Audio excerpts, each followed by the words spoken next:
बिहार सरकार में पूर्व कानून मंत्री कार्तिकेय सिंह फरार चल रहे हैं। उनके मामले की सुनवाई बुधवार को की गई और मामले की सुनवाई में कार्तिकेय की अग्रिम जमानत पर केस डायरी को तलब किया गया है। पटना हाईकोर्ट ने पूर्व विधि मंत्री कार्तिकेय कुमार उर्फ मास्टर साहब की अग्रिम जमानत की अर्जी पर बुधवार को सुनवाई के बाद बिहटा पुलिस को केस डायरी पेश करने का निर्देश दिया है। जस्टिस सुनील कुमार पनवार की एकल पीठ ने मामले की सुनवाई की है। वरीय अधिवक्ता पीके शाही ने पूर्व विधि मंत्री की ओर से बहस करते हुए कहा कि इस मामले में उन्हें गलत तरीके से फंसाया गया है।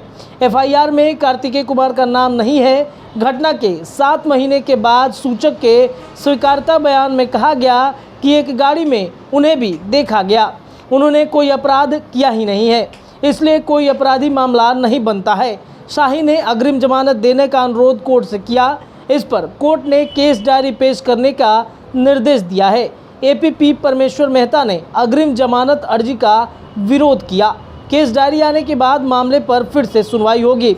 आपको बता दें कि एक तरफ जहां पुलिस कह रही है कि उनके हाथ में वो नहीं आ रहे हैं, यानी कि गिरफ्त में नहीं आ पा रहे हैं, दूसरी तरफ अनंत सिंह की पत्नी नीलम देवी के साथ वो चुनाव प्रचार करते हुए दिख रहे हैं। आपको बता दें कि जब महागठबंधन की सरकार बनी, जिस दिन मंत्रिमंडल का शपथ हो रहा था, उसी दिन कानून मंत्री कार्तिकेय सिंह शपथ ले रहे थे, जिस दिन उनको कोर्ट में पेश होना था, जिसके बाद महागठबंधन सरकार की जमकर किरकिरी हुई थी। बीजेपी यानी कि विपक्ष की पार्टी लगातार नीतीश कुमार और महागठबंधन पर जमकर निशाना साध रही थी। हालांकि बाद में तमाम कवायदातों के बाद उनसे इस्तीफा ले लिया गया, या यूँ कह लें कि उनसे इस्तीफा दिलवाया गया। उसके बाद लगातार कार्तिकेय सिंह की गिरफ्तारी की मांग चल रही थी, लेकिन पटना पुलिस के हाथे कार्तिकेय सिंह नहीं आ रहे थे।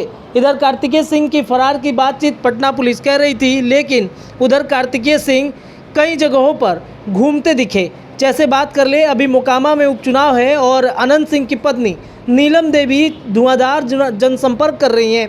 इसी क्रम में दशहरा के समय में जब नीलम देवी चुनाव प्रचार करने तमाम पूजा पंडालों में घूम रही थी, उस वक्त भी कार्तिकेय मास्टर को नीलम देवी के साथ देखा गया। फिर लगातार विपक्ष उन पर हमला कर रही थी, यानी कि महागठबंधन की लगातार इस वक्त भी किरकिरी हुई है। अब इस मामले में सुनवाई हुई है और सुनवाई पर अग्रिम जमानत का जो केस डायरी होता है उसे तलब किया गया है। अब देखने वाली बात होगी कि आने वाले समय में जब इन पर सुनवाई होगी तो क्या कुछ मामला और क्या कुछ कार्रवाई इन पर होती है। लेकिन फिलहाल इनके केस डायरी को बिहटा पुलिस के द्वारा कोर्ट में पेश करने की बातचीत पटना हाई कोर्ट के द्वारा की गई है। फिलहाल के लिए इतना ही। आप देखते रहिए द बिहार टॉप। बहुत बहुत धन्यवाद।